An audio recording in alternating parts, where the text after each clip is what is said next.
Hello YouTube and welcome to Sci Prime Productions. I'm here to help enhance your tabletop gaming experience.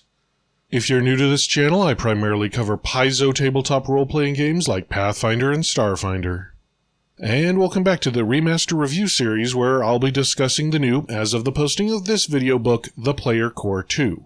So, I haven't seen some of the weapons printed in the Player Core 2 get much coverage at all out there, so I thought I'd address that in a super short video today. This is going to just be a short video, but I did want to cover some of the weapons that we now have access to. Now I will say that most of these weapons aren't new, but some of them have new names, and this is the first time that all of these weapons have been compiled in one place. So yes, most of these are just reprints, but at least I didn't know about some of them when I started reading the Player Core 2 because they came from obscure books before. It's nice to see them all compiled in one place, and there are some new weapons in here. Now I won't be going over every weapon that shows up in the book, just hitting some of the highlights. Quick thing I wanted to address right off the bat before we get started, in a weapon I tend to favor bludgeoning more than other damage types. I tend to find that bludgeoning damage is resisted less often than other damage types, especially with super common enemies like skeletons. Also, ochre jellies, even though they are pre-remaster, are immune to piercing and slashing, and I still have nightmares about them. I can't recall any other monster that is immune to two physical damage types. So yeah, you'll see a bias towards bludgeoning damage in my videos, and that's why, just a heads up. Starting off, we have 3 trip key weapons. Remember, trip key is the new name for frog people that were called Gripply before. Each of these weapons are martial melee weapons, but they are all common, meaning that anyone can buy them with very little difficulty. There are 2 adze weapons. As an FYI, adze are a real thing. It's like an axe, except the blade is turned the other way around. The normal adze is a 2-handed weapon that does D10 damage with the sweep and forceful traits. The hand adze is only a D4 weapon but has agile, finesse, and sweep traits, plus thrown 10. These are pretty decent weapons. The adze is a decent 2-handed weapon. It doesn't do the D12 of a great axe or a greatsword, but it also has forceful and sweep for all of those players that like to make swipe builds, and I know those players are out there, I've met them. Also, I can see maybe a rogue using a hand adze for the ability to sneak attack with it and then also throw it as an emergency ranged weapon. The Kruk is a throwing club. It used to be called the Rungu, but whatever it's called, it's a D6 bludgeoning weapon that can be used in melee or thrown with an increment of 30 feet. Thrown bludgeoning weapons are rare, so this option seems really good to me.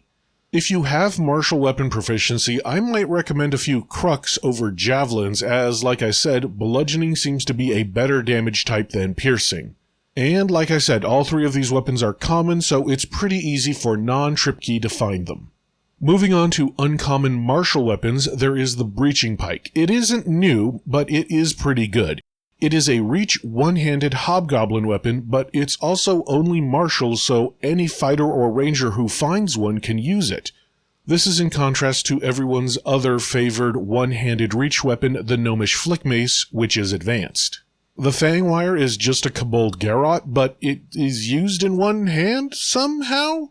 It's only D4, but it has the traits Agile, Finesse, Deadly D8, and is Backstabber. I think this would make a great weapon for a kobold rogue who wants some extra damage with their sneak attack, or any rogue I guess if they got their hands on it.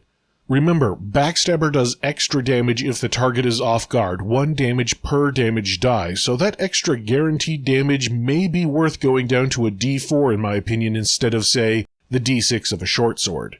Moving on to advanced uncommon weapons. The Capturing Spetum is essentially a medieval man-catcher, and it is new as far as I can tell. It is a D10 polearm with reach, which is nice, but it also has the hampering trait, which means if you hit with it, you can spend an action to reduce all of an opponent's speeds by 10 feet.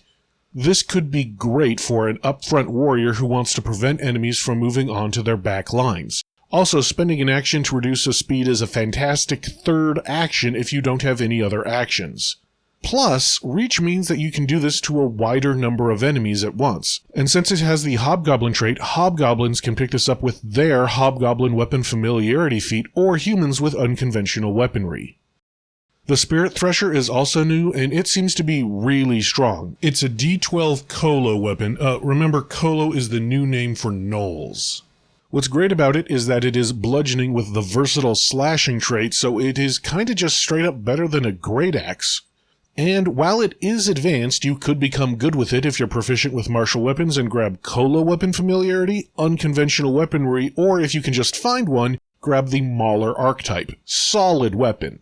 The tricky pick isn't new, but it is a nice kobold weapon. It's one-handed, only does a d6, and is modular, meaning as an action you can switch between bludgeoning, piercing, or slashing damage. It's also backstabber and fatal d10, so if you crit with it you can do some real damage, especially if you're flanking with that extra backstabber damage. Plus, the pick critical specialization effect can do even more damage on a crit. I can see a kobold fighter with a shield making very good use of this weapon. The last weapon I want to talk about today is the Daikyu. In real life, the Daikyu is a Japanese longbow that was primarily used by the samurai. The interesting thing about it is that the grip is not in the middle of the bow, but set downward from it.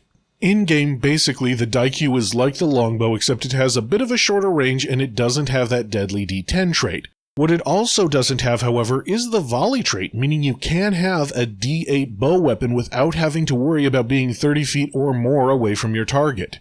It is an advanced weapon, but with the changes to the remaster Archer dedication, you can use it just fine if you pick up that archetype as a class that gets martial weapon proficiency. Anyway, that's all for today, just a short video. I just wanted to attract your attention to some interesting weapons that you may not have known about.